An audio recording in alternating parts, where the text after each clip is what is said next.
guys, today we will learn about unit vector. তো আমরা এর আগে resolution of vector, edition of vector সবকিছু শিখে নিয়েছি। তো আমরা আজকে জানবো ইউনিট ভেক্টর কাকে বলে। ইউনিট ভেক্টর হচ্ছে যে ভেক্টরগুলোর ম্যাগনিটিউড হয় ইউনিটি, মানে কোনো ম্যাগনিটিউডের ভ্যালু থাকে 1, সেগুলোকেই আমরা বেসিক্যালি ইউনিট ভেক্টর বলি। এবার তোমরা বলবে ভেক্টর কি, যে যার ম্যাগনিটিউড ডিরেকশন দুটোই আছে, কিন্তু এখানে তো আমরা ম্যাগনিটিউডকে ইউনিটি করে দিচ্ছি, তো আমরা তো কাইন্ড অফ ম্যাগনিটিউড নেগলিজিবল বা ইউনিটি থাকছে, তার মানে তো এখানে শুধু ডিরেকশন থাকছে। তাহলে এটা কেন ইউজ হয় বা কোথায় ইউজ হয়? এটার জন্য আমরা যেটা জানি, এটা ইউজ হয় যে কোনো রকমের ফিজিক্যাল কোয়ান্টিটি যখন আমরা শুধুমাত্র ডিরেকশনটাকে স্পেসিফাই করতে চাই, তখনই আমরা ইউজ করি ইউনিট ভেক্টরের। এবারে ইউনিট ভেক্টরস গুলো প্রত্যেকটা কোঅর্ডিনেট সিস্টেমের জন্য আলাদা আলাদা আছে। যেমন আমরা যদি কার্টেসিয়ান কোঅর্ডিনেট সিস্টেম ধরি,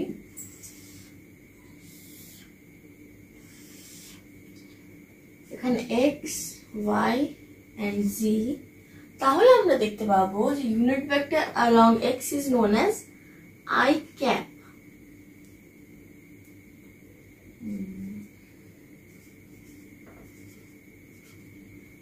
y axis এর জন্য বলে j cap আর z axis এর জন্য বলে k cap।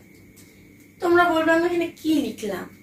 অ্যাকচুয়ালি ইউনিট ভেক্টরকে আমরা যেমন নরমাল ভেক্টরকে উপরে অ্যারো সাইন দিয়ে করি, ইউনিট ভেক্টরকে ডিনোট করা হয় মাথায় এই ক্যাপ সাইনটা দিয়ে। ঠিক আছে, এবার তোমরা বলছো, এবার তোমাদের মাথায় এটা আসতেই পারে যে এক্স অ্যাক্সিস এর মধ্যে হলে আই ক্যাপ, ওয়াই অ্যাক্সিস এর মধ্যে হলে জে ক্যাপ আর জেড অ্যাক্সিস এর মধ্যে হলে কে ক্যাপ। বাট সবসময় তো পসিবল না যে পার্টিকেলটা বা ভেক্টরটা শুধুমাত্র এই একটা অ্যাক্সিসে আছে। আমরা কি জানি, একটা নর্মাল 2 ডাইমেনশনাল প্লেনে যে কোনো দুটো অ্যাক্সিসে থাকে, 3 ডাইমেনশনাল প্লেনে 3টে অ্যাক্সিসে, তখন কি হবে? চলো কনসিডার করছি এটা একটা 2D প্লেন। 2D প্লেন, এটা হবে 0। তখন যদি এইখানে থাকে তাহলে দেখো আমরা এই ডিরেকশনটা নেব। আমরা এখানে থাকলে কি হবে, ধরে নিলাম এটার ভেক্টর সাইন ইয়ে হবে এই পয়েন্ট পি, ধরে নিলাম P vector equal to 2i cap plus 3j cap। দেখো দুটো ইউনিট ভেক্টর নিয়ে কিন্তু আমরা এই পুরো ভেক্টরটাকে ডিফাইন করতে পারছি। এবার তোমরা বলবে আমরা যখন দুটো ভেক্টর নিয়ে এটাকে ডিফাইন করতে পারছি, তাহলে এটার ভ্যালু কত হবে? এটার अगेंस्ट যে ইউনিট ভেক্টরটা পাবো সেটা কি করে হবে? আমরা ইউনিট ভেক্টর বের করার ফর্মুলা হচ্ছে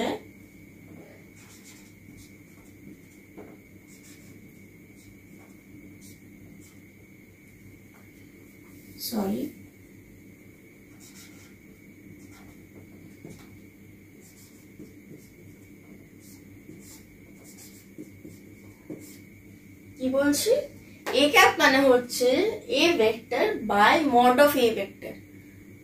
কিছুই না, ভেক্টরটার সাথে তার ম্যাগনিটিউডটাকে আমরা ডিভাইড করে দিচ্ছি, তাহলে কি হবে? ম্যাগনিটিউডটা ইউনিটি হয়ে যাবে, আমরা ইউনিট ভেক্টরটা পেয়ে যাব। এটা ইউনিট ভেক্টর বার করার সবথেকে ইম্পর্টেন্ট ফর্মুলা। তো এখানে আমরা অ্যাপ্লাই করে দেখে নি কি হচ্ছে। এখান থেকে আমরা ফার্স্টে মড অফ পিটা বার করি আমাদের সুবিধার্থে। এটা কি হবে, root over of 2 square plus 3 square, মানে কত? 4 প্লাস 9। 4 প্লাস 9 কত হয়? 13, মানে রুট 13। তার মানে আমরা পি ক্যাপ কি পাবো? তাহলে আমরা পি ক্যাপ পাচ্ছি 2i cap plus 3j cap by root over of 13, মানে 2 by root 13 I cap plus 3 by root 13 j cap। এটা অবধি বোঝা গেছে সবার? কমেন্টে জানিও। এবার ধরে নিচ্ছি আমি এখানে মুছে দিই।